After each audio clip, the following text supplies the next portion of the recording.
Okay, the purpose of this video is to talk about the exterior angle theorem.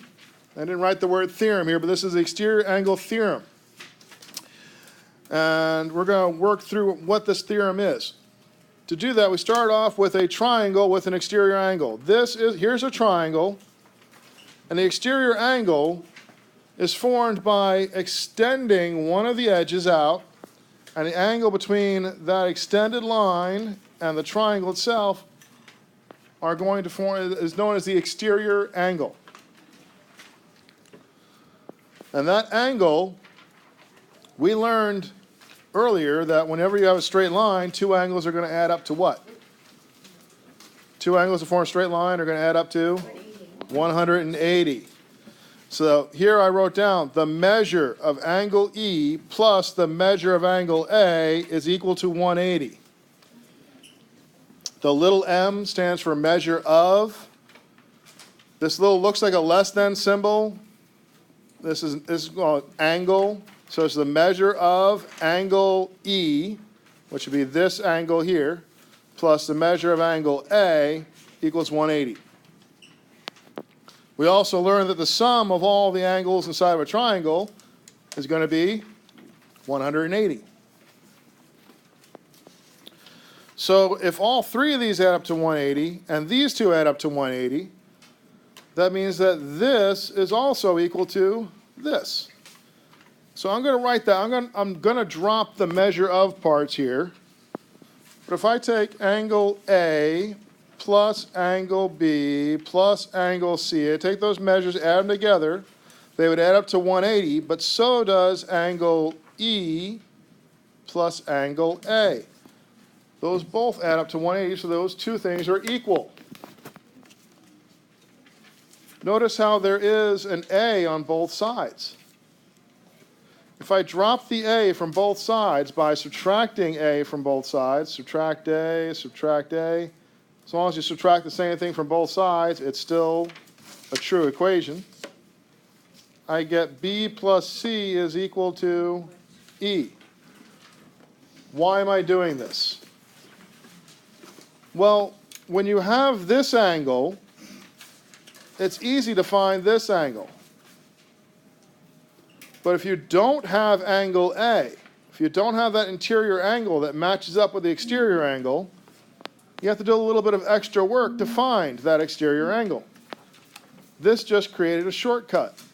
If you know these two angles, if you add B and C together, you get E. Now, to write that out with the measure, they would say the measure of angle E, the exterior angle, is equal to the measure of angle, not A, measure of angle B plus the measure of angle C. Now, how do I identify which two angles it's going to be?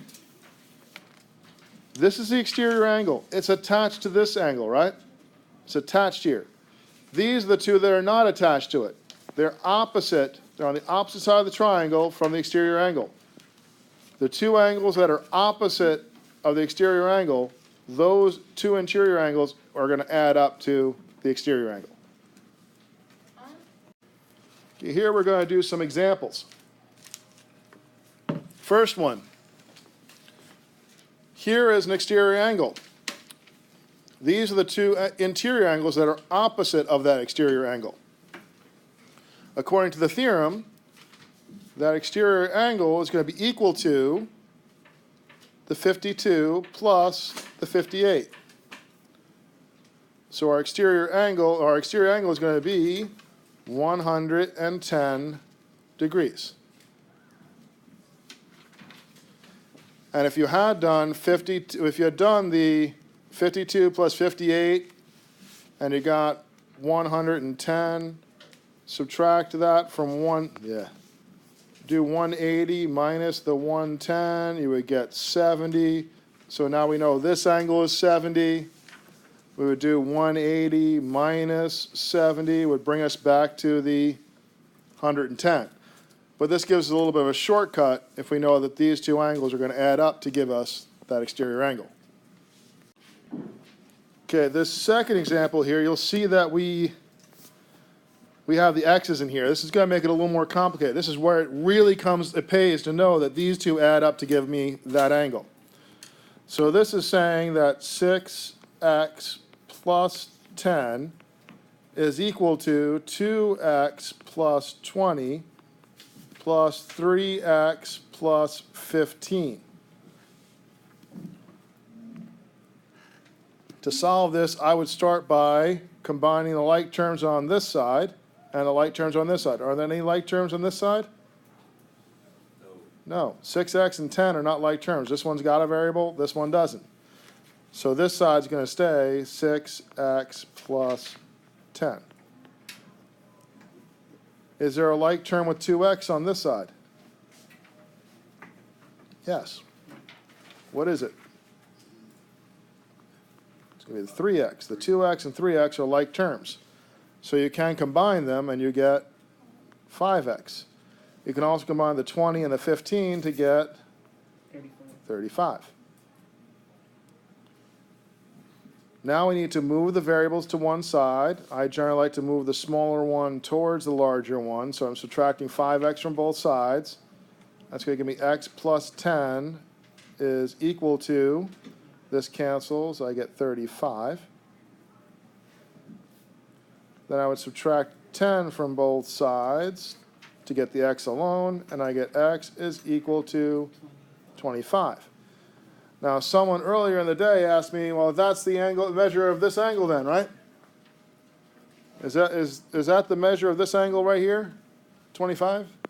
No. Is that the measure of this angle? No. What is this? What is the 25? Well, it is x. If you're asked to solve for x, that would be your answer.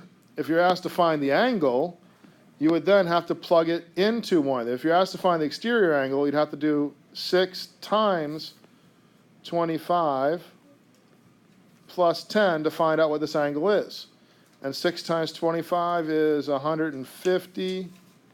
150 plus 10 would give me 160 degrees. So turns out the exterior angle is 160 degrees.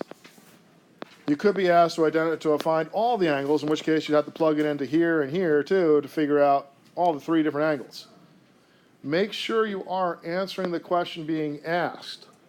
Anytime after you get a value, this is very hard. A lot of people, I make this mistake all the time. I'll be rushing through a question, I finally get x equals something, I'm like, yes, there's my answer. Not realizing it wasn't asking what x is, it was asking what something else was. So make sure you go back and read the question. In this case, we didn't have any word problem here, but make sure you take the time to go back and make sure you're actually answering the question asked here. In this case, I was just looking for x, so I was done with this.